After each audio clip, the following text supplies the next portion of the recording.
Blog Talk Radio. The cycle of tyranny, from liberty to complacency, from complacency to dependency, from dependency to tyranny, from tyranny to revolution, from revolution back to liberty. Welcome, folks, back to the July 31st, 2012 Lori's Talk News Radio. As I mentioned in the tags in the description, we've got a special speaker. She's not quite on yet. D-Day, and we're going to be discussing Cestui Que Vie Trusts. Now, she says it a little differently than I do, but we're talking about the same thing. It's a French term, and that's why it's kind of hard to say, but I'm going to go ahead and spell that so that if anybody wants to look it up. It's 3 words in the French, as I said. It's C-E-S-T-U-I, and the next word is Q-U-E, and the next word after that is V-I-E. Now, as I understand the history, as I said, it's French, and it goes back to the days of sailors, and when they'd go out for years at a time, and they would actually make a trust so that if they did get shipwrecked or whatever, didn't return, they didn't just lose their stuff. And hence the tags in the description where it says, while you're lost at sea and presumed dead. At this point, I was planning to turn it over to D-Day, but since she's not here, I guess I'll keep going on this until she shows up. What would happen is when a sailor back then, you know, they didn't have engines and all that. It was still sail power back in the 1500s and in that time period. So it was nothing to be gone for years at a time. And if they just packed up their duffel bag, whatever, and left, why, you know, and they didn't come back, they just, their house they owned or furniture or animals or whatever they may have had would just be lost. So they would actually make these Cestui Que Vie Trusts. And one of the things I'm going to do real quick, I'm going to read a definition out of a Black's Law Dictionary that I have on a couple of these words. Okay, so under Cestui Que Trust, here it says, he who has a right to the beneficial interest in and out of an estate, the legal title of which is vested in another. And then there's Cestui Que Use, he for whose use and benefit lands or tenements are held by another. And then under Cestui Que Vie, he whose life is in the measure of the duration of an estate. So just to bring that up so that we are clear on that, that's, as I said, that's out of a Black's Law Dictionary. That's an older one. It's a 3rd edition, which 1933. There are other law dictionaries, but that's actually one of the preferred ones there that's used. So I just had another caller call in. I'm going to pop them on and see who this is. It may be showing up different. Caller 762, who do we have here?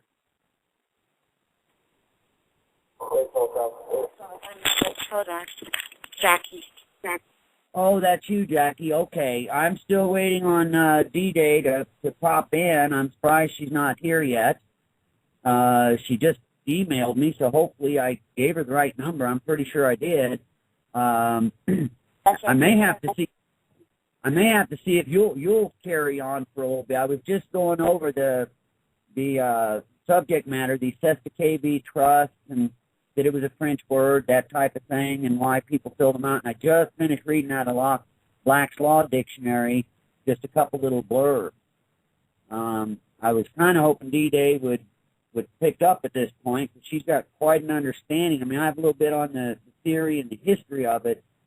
She's actually gone through with the court deals of this, because what happens with these is your lost at sea and presumed dead.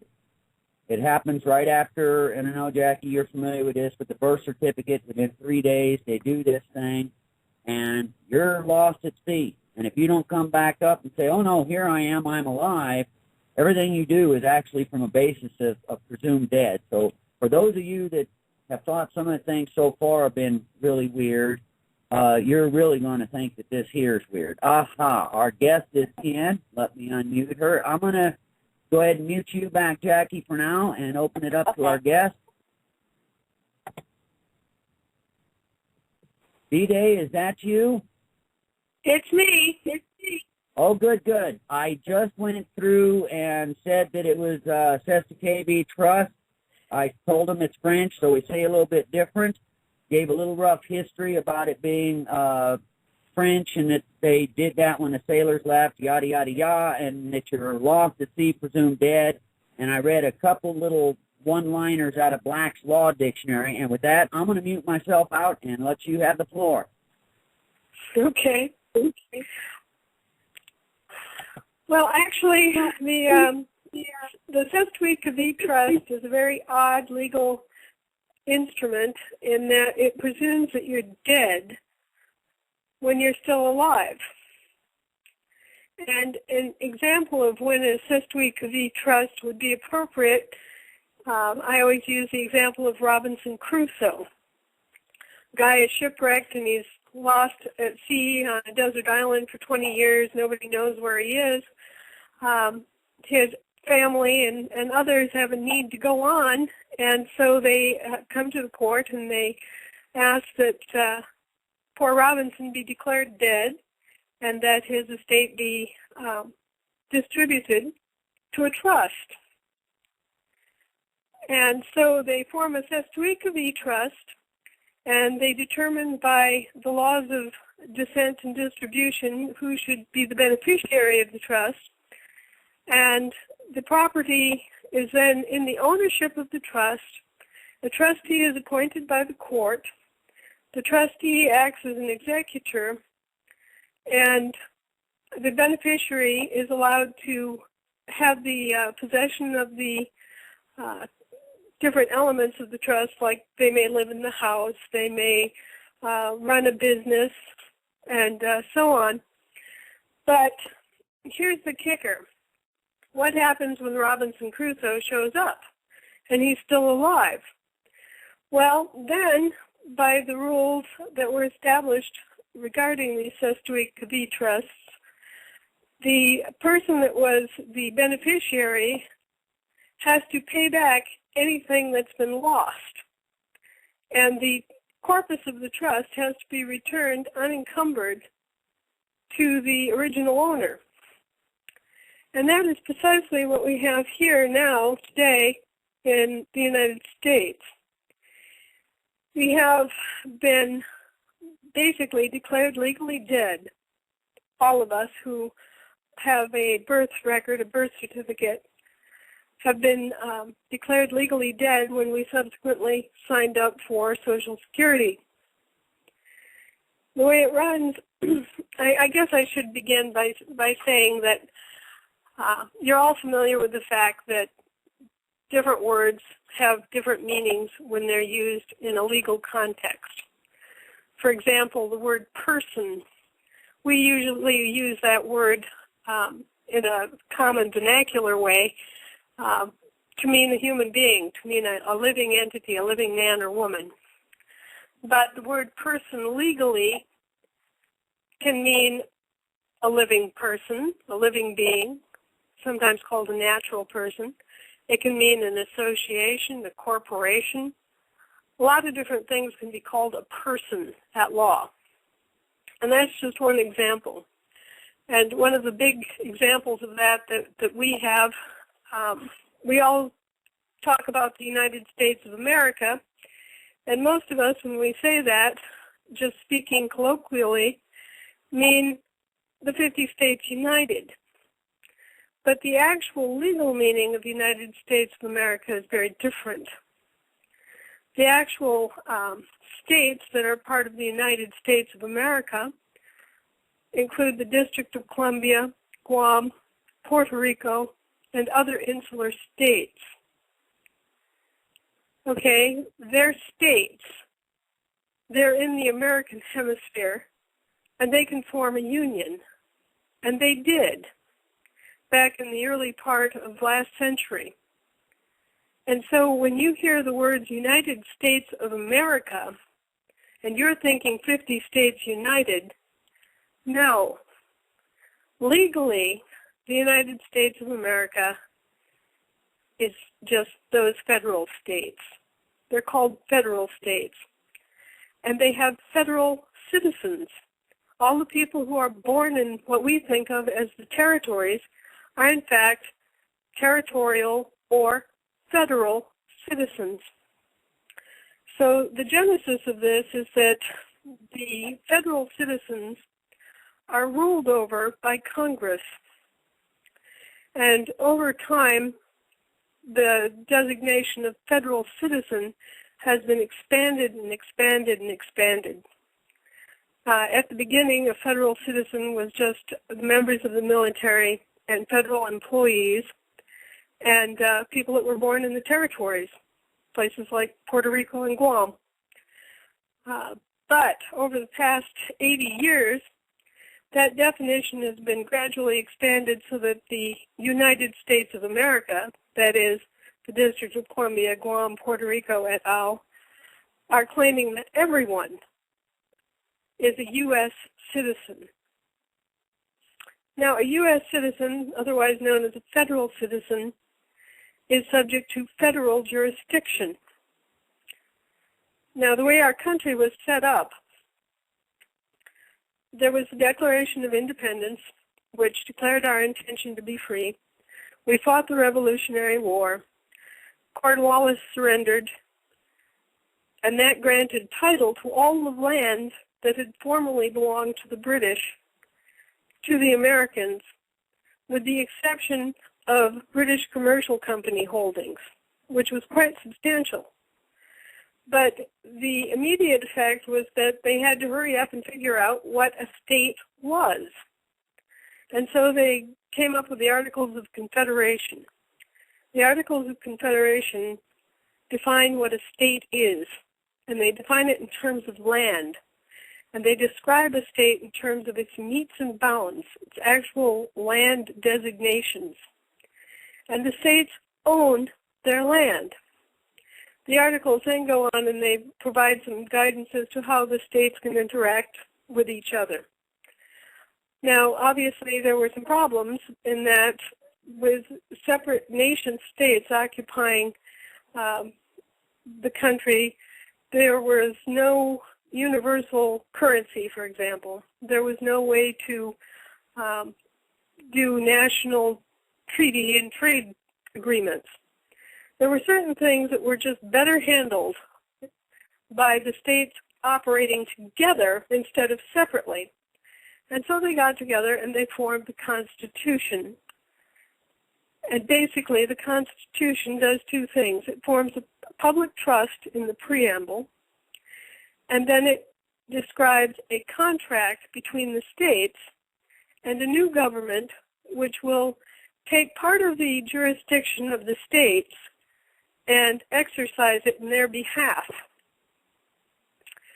So if you are going through the Constitution, you'll see that it basically consists of three parts. The preamble, which sets up a public trust so that the rights and prerogatives of the founders are transferred on in perpetuity to their progeny, which means the living men and women who came forth from the founders. Then there's the Bill of Rights that was added afterward, which is just an explication of some of the rights that the founders intended to convey on to their progeny. And then you have the rest of it, the other articles that actually spell out what were the services that the federal government was supposed to perform in behalf of the states. Today we call those the empowerments or the enumerated powers. But in the 18th century, the word federal meant contract.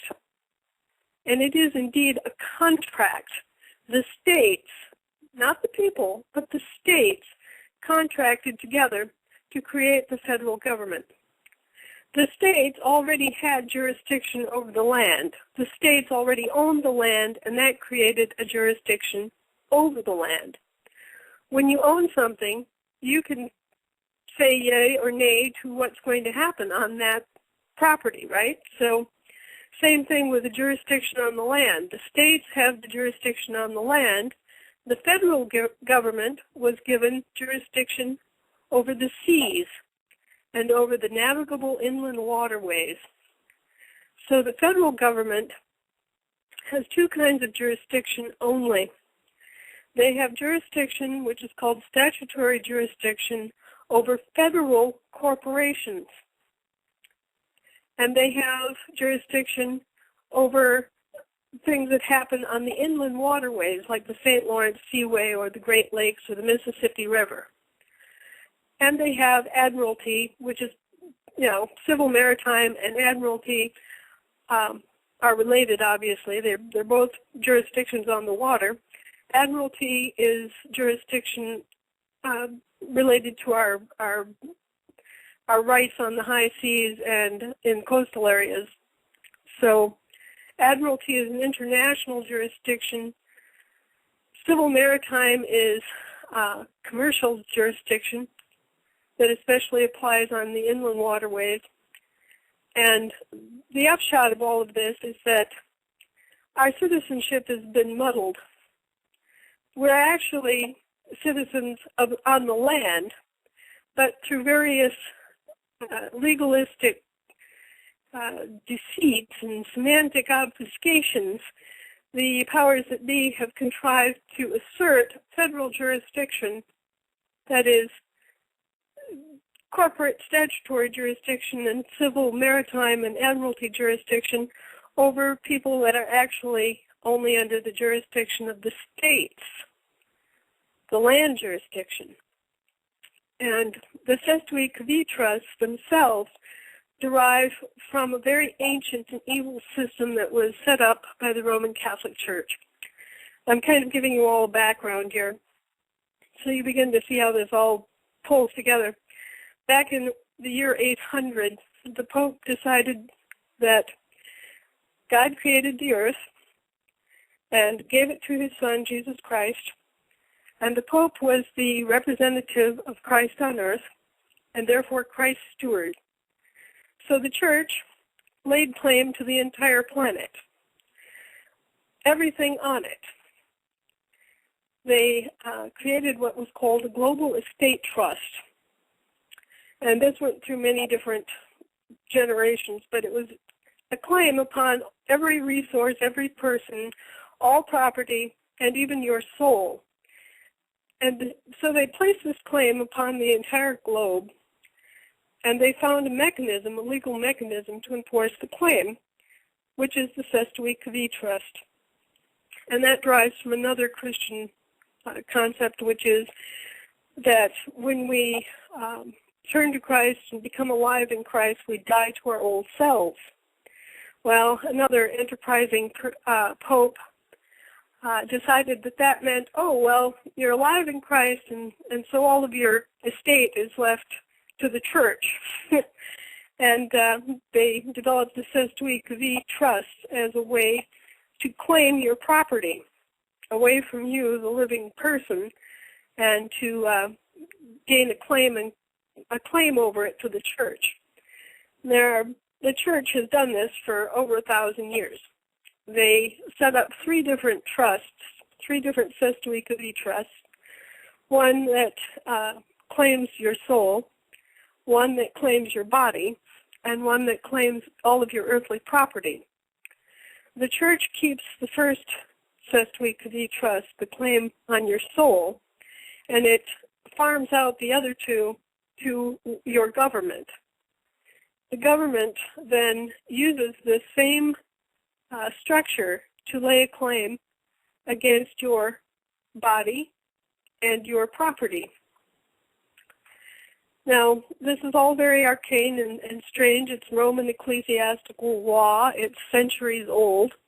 and it has been imported to our shores by the United States of America, the District of Columbia, Guam, Puerto Rico, et al., which is in fact a Commonwealth nation.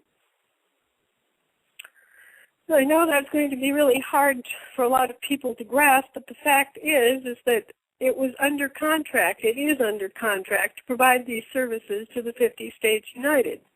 It's a separate, entire entity of its own, with its own jurisdiction and its own laws. The Congress wears two hats. It acts as an oligarchy, a despotic oligarchy that is entirely in charge of every federal jurisdiction. And that's why it's so important for them to claim jurisdiction over the citizenry of the 50 states united. That's how they get their claws into us. So anyway, the United States of America imported this entire system. And they were able to do that without respect to the Constitution because of a couple of gigantic U.S. Supreme Court cases in 1901. One was Downs versus Bidwell, in which the U.S. Supreme Court gave Congress to set up its own shop and to rule over the District of Columbia, Guam, Puerto Rico, and all the other federal insular states without respect to the Constitution. And that was a big bite. And then they turned around in a second suit called Hooven and Allison Company versus EVAT, E-V-A-T-T, and said that the Congress could rule over any federal jurisdiction without respect to the Constitution. And that formed the basis, the motivation for Congress to begin claiming that everybody is a federal citizen, everyone is a U.S. citizen, because they get to rule over U.S. citizens without respect to the Constitution. And so that's how most of us were importuned on several occasions throughout our lives to accept the status of a U.S.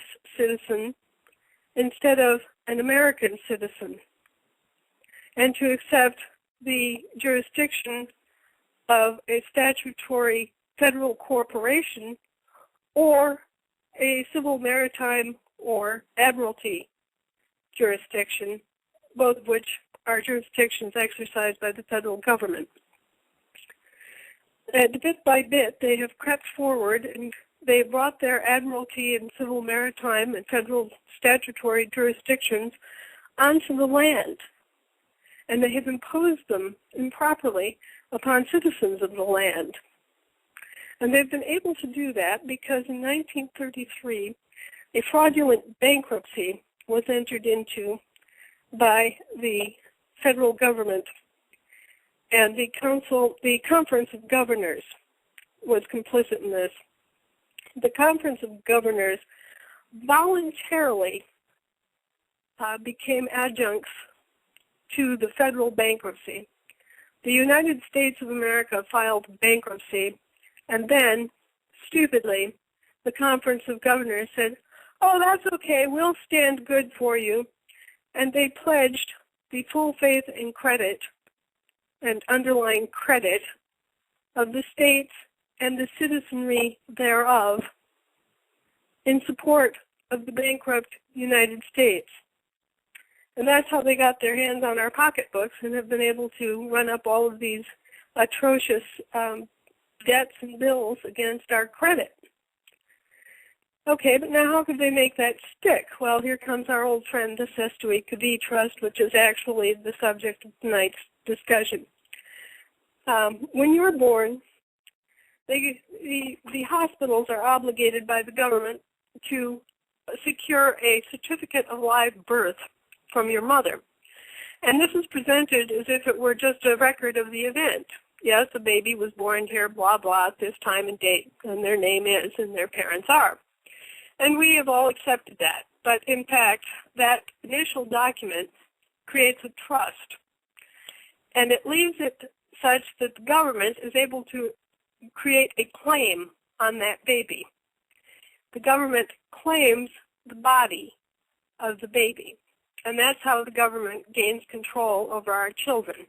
That's how they can do child support enforcement. That's how they can decide custody issues in divorces and many other things that they poke their nose into. It all derives from the mother signing the birth certificate and them setting up a trust. And they are the trustee of that trust, and the child is basically, when you create a trust, you create what's called an equitable title, which is the actual possession of something, and you have a legal title. Well, the government gets the legal title to the child and becomes the trustee that is responsible for that child instead of the parent. Anyway, they define that child as a U.S. vessel, and by that I mean a ship in the civil maritime jurisdiction as a U.S. merchant mariner. Literally, if you see anything, any documents from your childhood, from the time you're born until you actually get a Social Security number, you will see that your name is in capital letters italicized, and that is the naming convention of a vessel, the MV Joe Smith. What the government then does is they sell bonds, securities, based on this vessel and the corpus of the vessel to the banks. And the banks pay the government money based on you being bonded. And then when you are old enough and you get a Social Security number, the banks are left, the corpus of the trust transfers over to the new trust that's set up as a result of signing up for Social Security, and the banks are left with a security with no backing. The corpus of the trust is moved, and they have a security that's vacated. So they come back to the court, and they complain, and they have you declared, the trust is missing, therefore you're missing, and they claim that you are lost at sea, presumed dead, just like Robinson Crusoe. And they also set up a marine salvage lien against your estate. All right, this is the beginning of the whole estate business and you being declared legally dead. This is the first Cestui Que Vie where your body is being disposed of. So you are now probably 16, 17 years old, starting your first job. You have a Social Security number, and I understand now that children are being importuned to set up Social Security numbers while their mothers are still in the hospital. Get it all done at once. And, do the financial reaping that much faster. The 16-year-old is now declared legally dead, so they have no standing at law. They cannot be heard by a court of law. Just like a dead person, they have no rights. They have no motive force. Nothing that they can do, nothing that they can say has any legal force because they've been declared legally dead, which is very convenient because the government takes advantage of that on numerous occasions to railroad people. But anyway, the new trust that's formed when you sign up for Social Security without your knowledge, without your consent, without disclosure, and without equitable consideration, is another Cestui Que Vie trust that operates under your name, and that trust is in all capital letters. The name of that trust is in all capital letters. Here's a clue, folks. Legally, you are John Robert of the family Anderson. That's the legal name of a living person, of a living man. When you say John B. Anderson or whatever, Joe K. Smith, that's your true trust name. That's a trust that represents you in private commerce. The other name that you see all the time is the same name in all capital letters.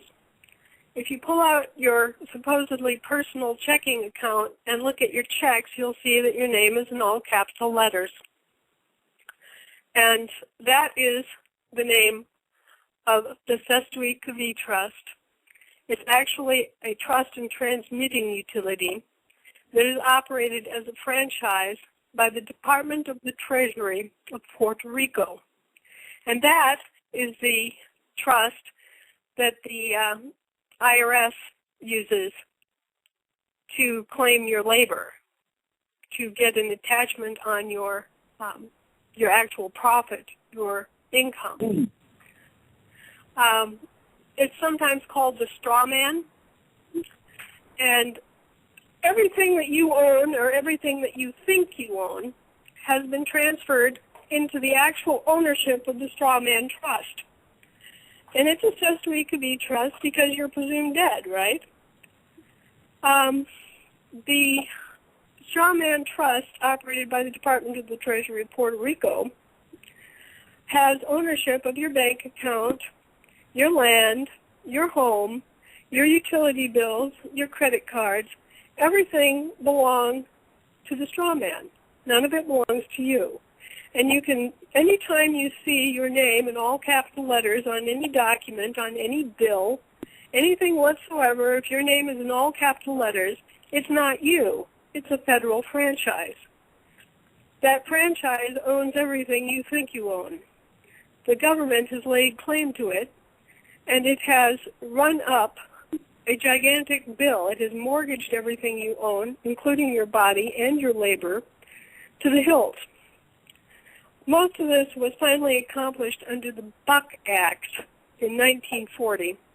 And if you've never read it, I highly recommend that everyone get on their little computers and look up the Buck Act. And there you will see that U.S. citizens are defined as franchises. Now bear in mind that most of these U.S. citizens, aside from the people who are actually born in the territories, or D.C., are corporations. And that's how they hook you with federal statutory jurisdiction. They don't actually address you, the living man or woman. They address your straw man trust, which is a federal corporation headquartered in Puerto Rico. And IRS prosecutes you for importing revenue to Puerto Rico.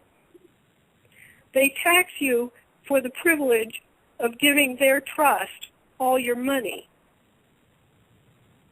You see, when D-Day? Yeah? D-Day, this is Lori. Yeah. Hey, we've actually gone past the 30 minutes, which is fine, but we can only go a total of 45. So if you could wrap this up and I could open up for questions, we could pick up at another time. But I'm sure there's a lot of people who have some questions here. Sure. Well, let's stop there. I mean, that's a huge amount of information. Well, it is, and some of these things, so you're wrapping up unknown to you because we've had other shows. I don't think you've listened to them, but you've touched on some things that we've covered. I'm just going to wrap up a couple things. When you brought up, and then I'll open up the mic, it's interesting because when you brought up about there being more than 50 states, but that's what we think of, this is why you'll sometimes hear Israel referred to as the state of Israel. This is why people laugh and think, oh, what an idiot Obama is when he says there's 57 states, is because he's aware of some of these things with these other states. And the other thing I want to throw out real quick is that this ties in what we brought up with the 17th Amendment being changed. And so what D-Day was talking about with the states and all this, that was one more little gig that made the states lose any type of representation. I want to throw that in, and with that, I'm going to go ahead and open up. There's two of you. I know who both of you are. One of them's Teresa. This is my sister. I'm going to open up to her, and the other one's Jackie, and you guys can ask away. There's Teresa. There's Jackie. Any questions?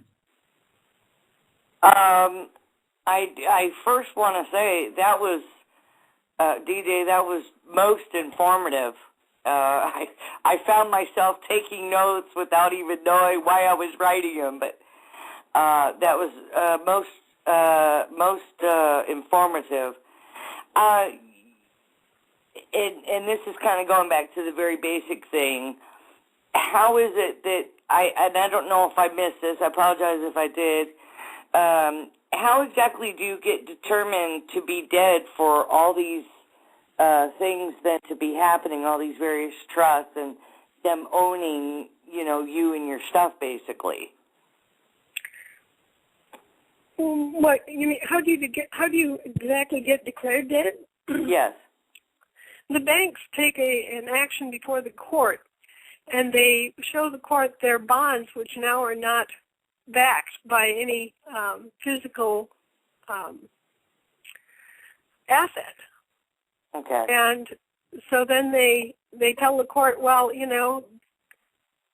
these bonds aren't backed by any corpus anymore.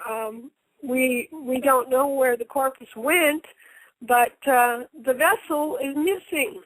And then the court goes ahead and declares the vessel missing, presumed dead, and you're in your Robinson Crusoe mode.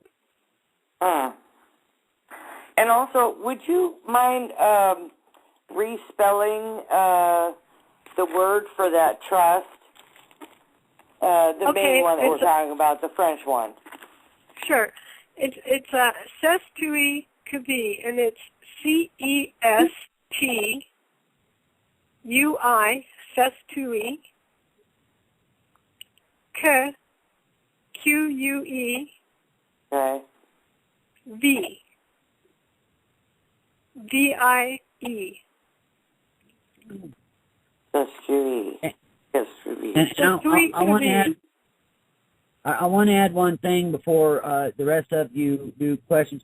Teresa, that what she was talking about, if you'll notice, when on a birth certificate of live birth, they put a footprint, not a fingerprint, not a handprint. They put a footprint which shows you stepped on the land. After that, you go away. They don't know where you're at. So 3 days later, they make up all this stuff, and then you're this vessel, and you're lost at sea, presumed dead. Okay, that's all I had. Okay, thank you very much.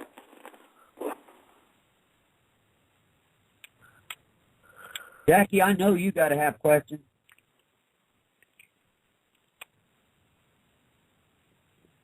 Jackie? Questions, comments? Oh, before D-Day, before I forget, since you're not probably familiar with it, we'll go so long and then they'll just cut us off. It's not anybody hanging up. It's just they give you a certain amount of time to go over, and then they just end it. So if that happens, that's what happens. So any more questions there, Teresa? Or I'm pretty sure that's still Jackie on the phone. No, not for me. I'm just kind of reviewing my notes. Okay. That I'll throw this in too. That what D-Day was talking about with the Pope way back in 800 A.D. or whatever. I've looked into that a bit. That also is this triregnum or triregnum unum, and you can look into that and see what that is. What she was talking about with your body, soul, and whatever. The three, and so that's it. One thing too, I would ask myself there, D-Day, that Yvette, what was the full name of that court case? It's Hooven, Hooven, and Allison, Allison, Company, Hooven and Allison Company versus EVAT, capital EVATT. You know what year that was by chance?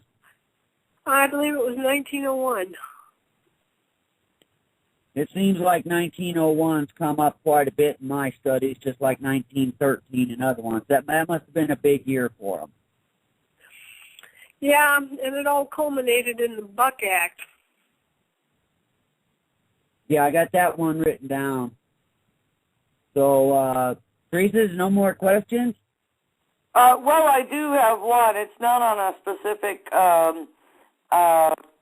trust, but you sparked my interest when you talked about 57 states and then the difference between the United States, And I was just wondering, where can I find a list of all of the actual states that are encompassed in our country? Because this is the first time I've ever heard of this.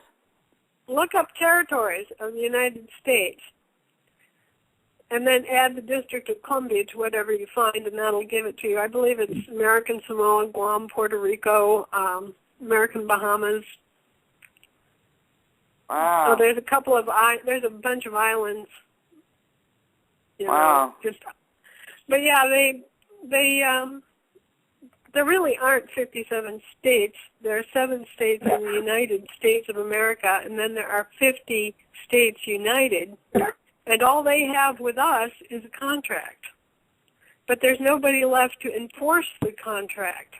We've all been declared legally dead, and we've all been railroaded and defined as U.S. citizens. So we've lost our native jurisdiction, and we can't enforce the contract, the Constitution. So essentially, we've got a servant gone wild. You know, we've contracted with the maid to come in and clean the house, and she saw her chance to steal the keys and get into the heir's bank account and just have a wild time. Wow. And it sounds like it's all, you must have done a lot of research on these things, as does Lori. I can only imagine how you had to read this and then refer to this and back and forth to different things to even find this out, because, of course, none of this is like common knowledge. It's well, once you start tugging at one part of it, then it starts to lead to another part. I bet. I bet it does. Wow. Yeah, it's all connected. It's all one seamless constructive fraud worked against the American people and the American states, the 50 states united, and very ugly. The IRS is one of the most draconian, most lawless organizations on earth, and I've been fighting the IRS successfully for 17 years. So that's how I got involved. Wow.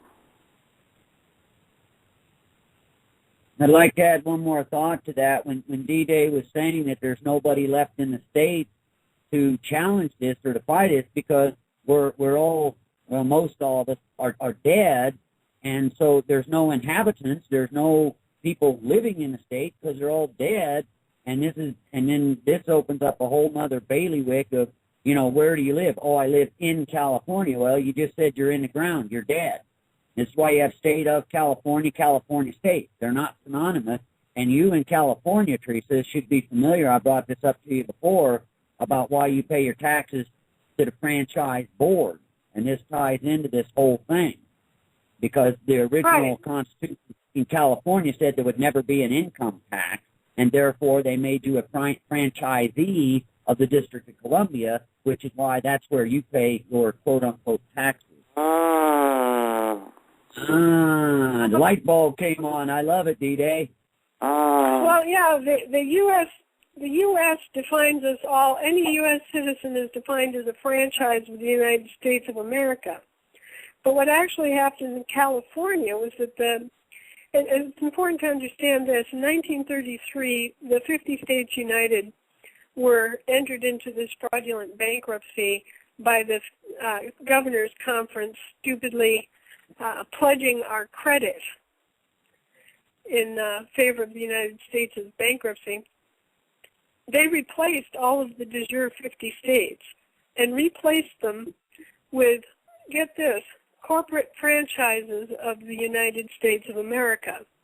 So when you see, like, the state of California or the state of Alaska, they're all corporate municipal franchises of the parent corporation, which is the United States of America. There are no de jure states that are operating in business at this point because they're subsumed under this fraudulent bankruptcy. They still exist. The bankruptcy has never been settled. But day to day, what you think of as the state of Alaska is a corporation, and it's a franchise, just like, your local McDonald's is a franchise of McDonald's Corporation.